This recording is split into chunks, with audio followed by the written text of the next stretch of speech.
योग दर्शन की कक्षा में आप सभी का स्वागत है। अपना जो सूत्र चल रहा था, सत्व शुद्धि सोमनस्य एकाग्रीय इंद्रिय जयात्म दर्शन योग्यत्वानि च। तो शौच से, पवित्रता से सत्व शुद्धि, जो अंतःकरण की शुद्धि जो है, उसकी निर्मलता, सोमनस्य मानसिक प्रीति, और फिर उसके बाद में उससे एकाग्रता है। हाँ, तो मानसिक प्रीति, उसके बाद में एकाग्रता, एकाग्रता में संप्रज्ञातता, 41वां सूत्र है। हाँ,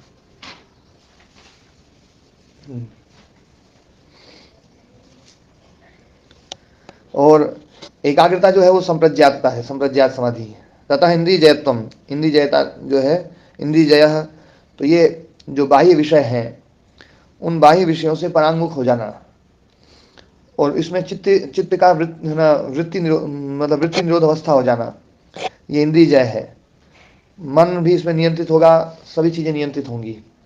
तो बाह्य विषयों से जब परांगमुख हो जाता है चित्त जो है, तो वृत्ति निरोध की अवस्था उपलब्ध होने लगती है। और उसके बाद में आत्मदर्शन योग्यता। आत्मदर्शन योग्यता का मतलब है कि आत्मा का जो धर्म चेतन धर्म था, उस चेतन धर्म जो रिफ्लेक्टेड था हमारे चित्त में, उस रिफ्लेक्टेड के कारण से हम चित्त को बिल्कुल चेतन मान रहे थे, उस चेतन धर्म को हम चित्त से अलग कर दें, चेतन धर्म को चित्त से बिल्कुल अलग कर दें, तो जो ये बोध होगा कि चेतन धर्म तो उस आत्म तत्व का है। देखो, जो आत्मा में, आत्मा के धर्म चित्त में रिफ्लेक्टेड होते हैं, उन धर्मों का साक्षात्कार हो सकता है चित्त के द्वारा। चित्त के द्वारा उन धर्मों का साक्षात्कार हो सकता है जो धर्म आत्मा की उपस्थिति से चित्त में रिफ्लेक्टेड होते हैं। बाकी आत्मा अप्रमेय है। जैसे हम देखते हैं कि ये चित्त या ये शरीर जो है ना, ये पवित्र नहीं है, अपवित्र है, और इसको हम पवित्र मानते हैं। तो पवित्रता जो धर्म है, वो धर्म तो आत्म तत्व का है। एक विशेषण, वैसे तो विशेषण रहित है, विशेषण अपरामृष्टा है, कोई धर्म उसमें ऐसा नहीं कह सकते अपन, लेकिन मैं अब ये समझाता हूं कि पवित्रता कैसे आत्मा का धर्म है। पवित्रता वो होती है जो एक रस रहे, एक जैसी रहे, जिसमें बदलाव हो वो पवित्र नहीं है ना। बदलाव होगा तो वो चीज विकृत हो जाएगी। विकृति में मतलब सबसे बड़ा कारण है कि उसमें वो परिणामी है, तो परिणामी जो भी चीज होगी वो पवित्र नहीं रहेगी। पवित्र तो वही हो सकती जो अपरिणामी हो, इसलिए हम परमात्मा को बोलते हैं परम पवित्र, क्योंकि वो बदलता नहीं है, विकृत नहीं होता है। और ये संसार पवित्र नहीं है, अपवित्र है। क्यों? क्योंकि बदलता रहता है। जिस रूप में हम रख रहे हैं उस रूप में रहता नहीं है ये, इसलिए अपवित्र है। तो पवित्रता जो धर्म है वो आत्मा का धर्म, क्योंकि अपरिणामी है और हम इस चित्त में उसको मानने लगते हैं, तो इस धर्म को हम जो है समझ सकते हैं कि ये आत्मा का धर्म है, जो ये चित्त का नहीं है। इसी प्रकार से हम ये मानते हैं ये चेतन है, आत्मा, चित्त को हम चेतन मानते हैं, पर ये चेतन धर्म आत्मा, चित्त का नहीं है, आत्मा का है। तो चेतन धर्म आत्मा का है, आत्मा की उपस्थिति में रिफ्लेक्ट हो रहा है, तो इस चेतनता का भी हम साक्षात्कार करते ही हैं, कर सकते हैं। तो ये जो चित्त में जो आत्मा के धर्म अध्यारोपित किए हुए हैं, वो धर्म जो है, उन धर्मों का साक्षात्कार हो सकता है। बाकी जो शुद्ध आत्म तत्व है उसका दर्शन इस चित्त से संभव नहीं है। दयाराम जी,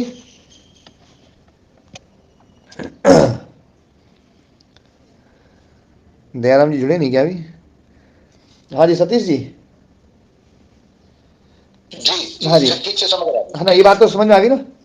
बिल्कुल समझ में आ हाँ जी, इस इन्हीं चीजों के लिए हम आत्म साक्षात्कार, आत्मदर्शन, है ना, आत्मानुभूति, है ना, ये या स्वरूप अवस्थान, और ये सब जो का प्रयोग करते हैं, ये इसी के लिए कर सकते हैं हम। बाकी शुद्ध आत्म तत्व जो है ना, वो अप्रमेय है, वो विशेषण से अपरामृष्ट है, वो मतलब एकदम ऐसा है, उसको हम, है ना, वो अचिंत्य है, वो अव्यक्त है, वो अव्यपदेश्य है, अव्यवहार्य है, वो ऐसा है। तो है ना। अब आगे बता रहे हैं, संतोषाद अनुत्तम सुख लाभ। अगला सूत्र 42वां, संतोषाद अनुत्तम सुख लाभ। संतोषात मतलब संतोष से, अनुत्तम सुख लाभ, ऐसा सुख जिससे उत्तम और कोई सुख ना हो।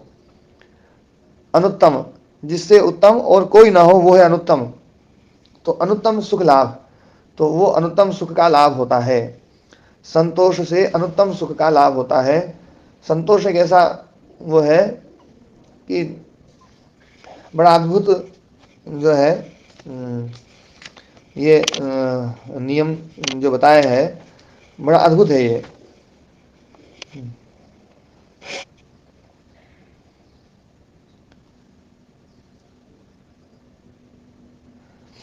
जो भी हमारे पास में सन्निहित साधन है उससे अधिक की जो है ना ग्रहण करने की इच्छा ना होना। जो अपने पास में उपलब्ध साधन है उन साधनों में ही अपना काम चला लेना, उससे ज़्यादा की इच्छा ना करना, ये संतोष है। और इस संतोष से जो सुख मिलता है वो सुख चक्रवर्ती सम्राट को भी नहीं मिल सकता है, और वो सुख इंद्र को भी नहीं मिल सकता। देवराज इंद्र को जो है सभी का अधिपति है, उस इंद्र को भी नहीं मिल सकता जो सुख संतोष से मिलता है ना। वो है ना, गोधन गजधन और धन, है ना ऐसा, धन गज धन बाजी धन, हाँ, और रतन धन खान है। हाँ, जब आवे संतोष धन सब धन दुल समान। हाँ, तो जो है ना संतोष धन ऐसा है, सारे कितने ही बड़े बड़े धन आ जाएं पर बाकी संतोष धन के सामने टिकते नहीं है ना। व्यास मुनि जी ने इसमें को कहा है, तथा चोक्तम, जो कहा भी गया है, यच्च काम सुखम लोके, जो काम सुख है, काम में सुख है ना। काम मतलब जो भी जिस सुख की हम कामना करते हैं वो सारे के सारे काम में आते हैं। काम केवल एक इंद्रिय का विषय नहीं है ना। काम वासना हम केवल एक इंद्रिय विषय को लेकर के चलते हैं, जबकि काम शब्द यहाँ पर जो है काम्यन्ते इति कामाः, जो काम जिसकी कामना की जाती है इंद्रिय विषयों की, वो सारे के सारे विषय इंद्रिय विषय काम शब्द से यहाँ पर ग्रहित हैं। दयाराम जी वहाँ पर ना माता स्पर्शास्त्र कौन कही। हाँ जी, ओम प्रणाम जी। स्पर्शा शब्द जो है ना, स्पर्शा का मतलब है स्पृश्यन्ते इति स्पर्शा, है ना। स्पृश्यन्ते जिनको है ना छुआ जाता है, जिनको पकड़ा जाता है, जिनको ग्रहण किया जाता है, वो स्पर्शा है, वो विषय है, इंद्रिय विषय। तो स्पर्शा और कामा दोनों एक ही अर्थ में है। कामा मतलब इंद्रिय विषया, तो इंद्रिय सुख की इच्छा मत। हाँ, इंद्रिय सुख मतलब इंद्रिय विषय, जिनको पकड़ा जाता है, जिनको पकड़ा जाता है, जिनकी कामना की जाती है, वो है काम, मतलब काम्य विषय। तो इंद्रिय विषय जितने भी हैं, शब्द स्पर्श रूप रस गंध जो है ना, और भी जो वो जिन पदार्थों में, वो सारे के सारे पदार्थ, वो सारे के सारे विषय हैं। तो यच्च काम सुखम लोके, जो लोक में काम सुख है, कामना पूरी होने पर जो सुख मिलता है। और यच्च दिव्यम महत सुखम, देखो लोक का सुख बता दिया, काम सुख, और है ना दिव्य, जो दिव्यम, दिव्यम मतलब द्युलोकस्थ, द्युलोक में जो स्थित है वो दिव्य है। दिवी भव है ना, दिवी भवम दिव्यम, जो द्युलोक में होने वाला है। महत सुखम महान सुख, स्वर्ग आदि जो सुख है। तो जो लोक में काम सुख है और जो द्युलोक में महान सुख है, तृष्णा क्षय सुखश्चेते नारहता षोडशीम कलाम। तृष्णा क्षय है ना होने पर जो सुख मिलता है, तृष्णा के क्षय के बाद में जो सुख मिलता है, उस सुख के ये जो पहले वाले सुख बताए, ये षोडशीम कलाम नारहता, 16वें अंश, कला मतलब अंश, 16वें अंश की बराबरी भी नहीं कर सकते। न अर्हतः एते, एते मतलब एते, ये जो यहाँ के सुख है इंद्रिय स्पर्श के। हाँ, एते द्विवचन है, ये दोनों सुख, एतत् एते एतानि नपुंसकलिंग में है ना। एते मतलब काम सुख और महत सुख, जो दिव्यम महत सुख जो है ना, स्वर्गस्थ सुख, मतलब लोक का सुख और परलोक के सुख, ये दोनों सुख इस तृष्णा क्षय सुख के 16वें अंश के बराबर भी नहीं है। जब तृष्णा का क्षय हो जाए, कामना समाप्त हो जाए ना, तो उस सुख के बराबर तो कोई सुख ही नहीं है। ये इतना महान सुख है। तो संतोषाद अनुत्तम सुख लाभ, संतोष से अनुत्तम सुख लाभ होता है। और तृष्णा ऐसी है, ये तृष्णा जल्दी से खत्म नहीं होती है। तृष्णा जो है आशा तृष्णा ना मरी, है ना, कह गए दास कबीर। वो पूरा श्लोक क्या है? मरदी है मन, माया मरी न मन मरा, मर मर गए शरीर, माया मरी न मन मरा, मर गया शरीर। आशा तृष्णा ना मरी, कह गए दास कबीर। हाँ, तो ये तृष्णा मरती नहीं जल्दी से, उन्हें जो है इसको मारना बड़ा कठिन है, पर असंभव नहीं है, ये बात बिल्कुल पक्का है। जब, है ना, विवेक ख्याति उपलब्ध होती है, ज्ञान की अग्नि तो सब कुछ भून के रख देती है, और ज्ञान की अग्नि जब पैदा होती है ना, तो तृष्णा बिल्कुल एकदम ऐसे, है ना, जो है ना, भागती हुई जाती है एकदम। अनासक्त हो जाए हम, आसक्ति रहित हो जाए, कोई कामना नहीं। जिसको कछु न चाहिए वो है शहंशाह, वही शहंशाह है जिसको कुछ नहीं चाहिए। और जिसको सब कुछ चाहिए ना, वो सबसे ज्यादा दुखी है। बड़ा भिखारी है। हाँ, राजा सबसे ज्यादा दुखी होता है, और उस राजा से चक्रवर्ती सम्राट ज्यादा दुखी होता है, और उससे ज्यादा इंद्र दुखी है। तो सब दुखी है। संतोष सुख के सामने तो कोई सुख नहीं टिकता है। क्या गजब का सुख है ये। वो श्लोक भी है कुछ ना, जो है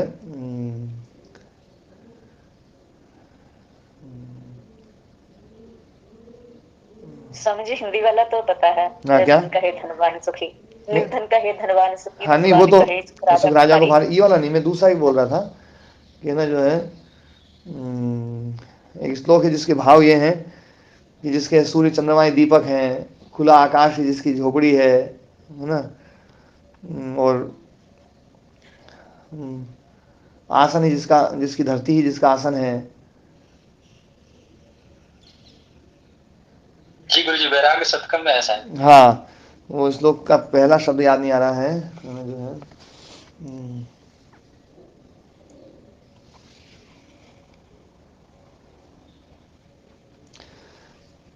इस छंद में है, आशा नाम नदी मनोरथ जला, तृष्णा तरंगा कुला, रागाग्राहवती वितर्क विहगा, धैर्य द्रुमा ध्वंसिनी। है ना, एक ये तो आशा के ऊपर है कि आशा एक ऐसी नदी है जिसमें भयंकर जो ना बड़े बड़े मगरमच्छ हैं, उसमें मनोरथ रूपी जल है। जैसे जैसे मनोरथ होते हैं वैसे वैसे नदी जो ना उफान पे आती है ना, और तृष्णा इसमें जो है तरंगे हैं, है ना, भयंकर आकुल तृष्णा जो है ना वो तरंगे हैं, और राग रूपी मगरमच्छ इसमें पड़े हुए हैं, और धैर्य रूपी किनारों को जो ना नष्ट करने वाली ये नदी है। और ऐसी नदी जो ना, इसको पार कोई कोई आदमी कर पाता है इस नदी को, नहीं तो सब इसमें डूबते चले जाते हैं। वो श्लोक कल सुनाऊंगा। तो संतोष जो है ना वो मतलब सबसे बड़ा, मतलब बड़ा विशेष बताया गया है कि सारे दुखों को यदि खत्म करना है तो संतोष में जियो। संतोष से बड़ा कोई सुख नहीं है। संतोषात अनुत्तम सुख लाभ, है ना, और बाकी सारे सुख इसके जो है 16वीं कला के बराबर भी नहीं है। अगला सूत्र, कायेन्द्रिय सिद्धि अशुद्धि क्षयात् तपसः। कायेन्द्रिय सिद्धि, काय सिद्धि और इंद्रिय सिद्धि, ये अशुद्धि क्षयात् तपसः, तप के द्वारा जब अशुद्धि क्षय होता है, तप के द्वारा जब अशुद्धि क्षय, तपसा मतलब तप के द्वारा, अशुद्धि क्षयात् अशुद्धि क्षय होने पर कायेन्द्रिय सिद्धि, काय और इंद्रिय सिद्धि होती है। तो तप जो है वो हमारी अशुद्धियों को दूर कर देता है। तप क्या है? सुख की इच्छा का त्याग। हाँ, सुख की इच्छा का त्याग, हर्ष विषाद रहित हो जाना। संसार के सभी पदार्थों से सुख लेने का भाव समाप्त हो जाना, यह है तप। संसार के सभी पदार्थों से सुख लेने का भाव समाप्त हो जाना, यह है तप। और उस तप के द्वारा अशुद्धि का क्षय होता है, क्योंकि सुख की जो इच्छा है वही हमें संसार में फंसाती है। और सुख की इच्छा समाप्त हो जाए तो हर्ष विषाद नहीं होगा, क्योंकि कोई चीज हमसे छूटती है और विषाद हो रहा है, इसका मतलब है कोई ना कोई आसक्ति है, कोई ना कोई कामना है। कामना जहां रहती है वहां पर जो है विषाद जरूर होगा। यदि कोई चीज छूट गई तो विषाद होगा, और कोई चीज ऐसी है जिससे कामना है कि ये न मिले क्योंकि इससे दुख मिलेगा, और वो मिल गई तो दुख होगा। तो अच्छी चीज के मिलने से हर्ष और बिछुड़ने से विषाद, बुरी चीज के मिलने से विषाद और बिछुड़ने से हर्ष, है ना जी? दोनों चीज है ओमर ना? जी। हाँ जी ओम।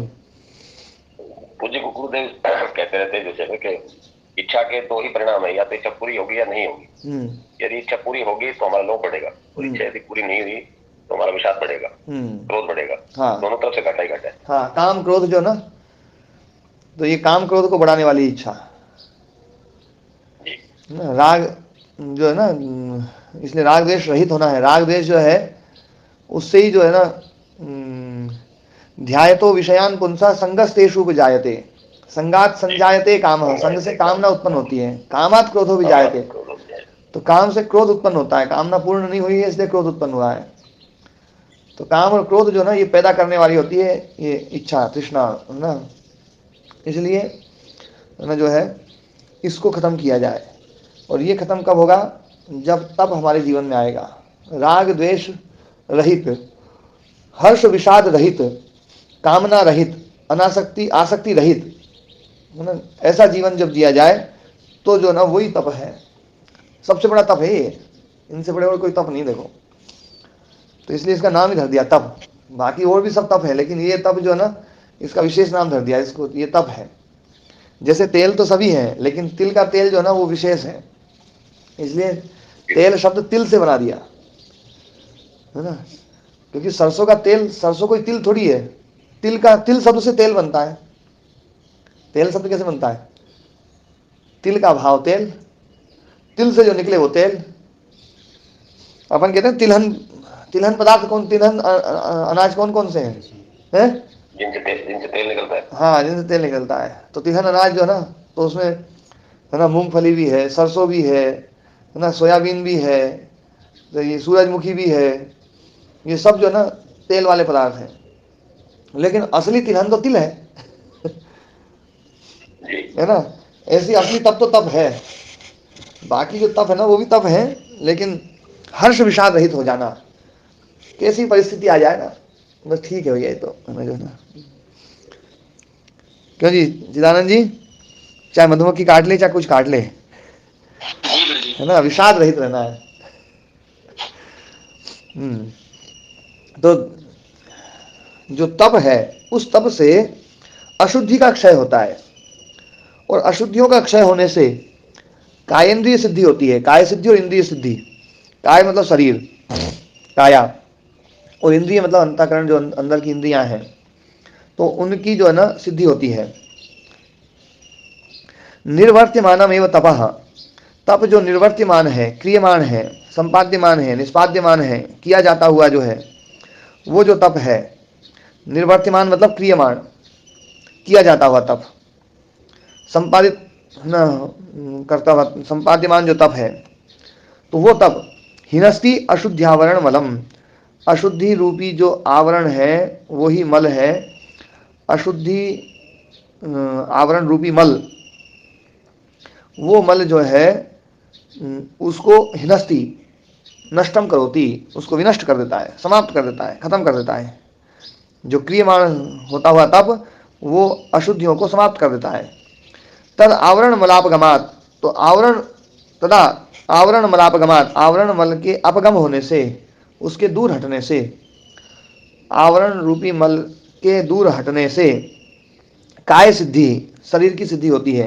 अणिमाद्या, अणिमा आदि जो सिद्धियां हैं, है ना, अणिमा, महिमा, लघिमा, गरिमा, प्राप्ति, प्राकाम्य, ईशित्व, वशित्व और यत्र कामा वशायित्व, ये 8 सिद्धियां हैं, अष्ट सिद्धि। अष्ट सिद्धि नवनिधि। हाँ हाँ जी, ये जो सिद्धियां बताई है इस शास्त्र में, और जो अभी आप बोल रहे थे, ये सिद्धियों में कोई भेद और समानता है क्या? नहीं, अणिमादी जो सिद्धियां यहाँ बताई हैं, यहाँ तो केवल एक ही अणिमाई का प्रयोग किया है, लेकिन व्यास मुनि जी ने जो है ना, जो है एक जगह पर पूरी सिद्धियां गिनाई है, इसी तीसरे पाद में गिनाई है ये अणिमादी के जो है ना। देखो इसको खोलो, विभूति पाद में जो है 40वें के पास में देखो,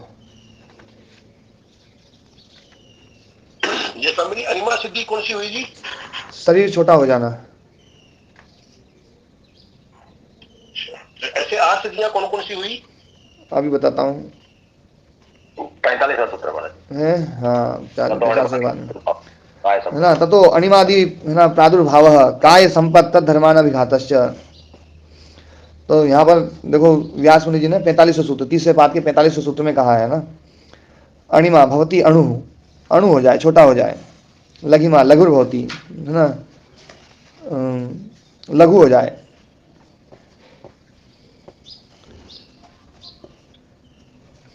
और महिमा महान हो जाए, बड़ा हो जाए, है ना।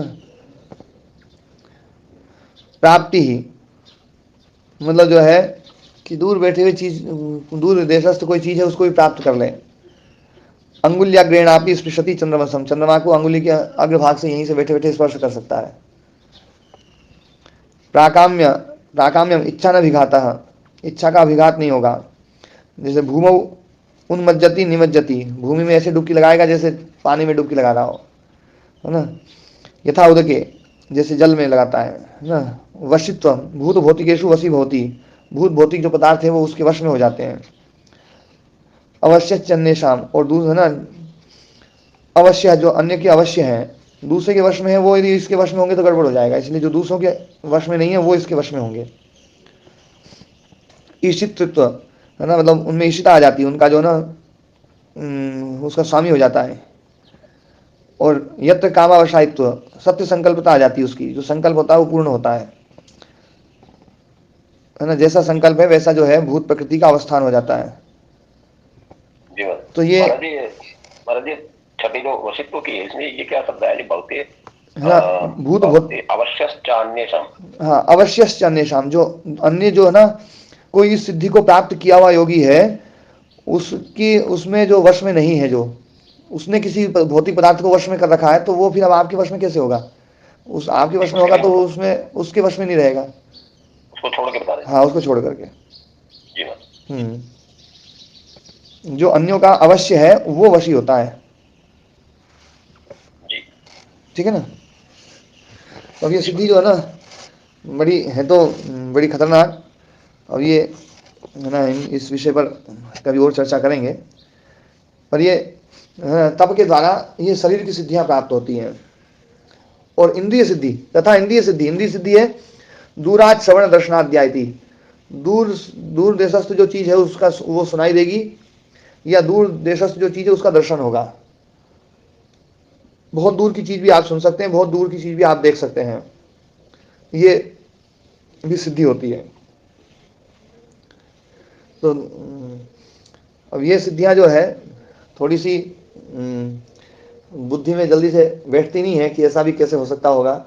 तो ऐसी बहुत सारी चीजें हैं जो बुद्धि में पहले नहीं बैठती थी, बैठ जाती हैं, अब बैठने लगती है महाराज जी। हाँ, अब जैसे कुत्ते के पास ये गुण होता है, वो बहुत दूर तक का सूंघ लेता है, तो ये सिद्धियां तो होती तो होंगी, जो वहां है तो ये चीज यहाँ भी आ सकती है, यहाँ सिद्ध करनी पड़ेंगी, वहां परमात्मा दे रखी है। हाँ, बहुत सारे जीव हैं जिनको ये सब चीजें हैं पहले से। भूकंप आता है तो बहुत सारी चीजें, बहुत सारे जीव पहले पता लगा लेते हैं, और है ना जो है हमें नहीं पता चलता है, लेकिन वो क्षमता तो है, जब भी तो दूसरे में है। तो ये है ना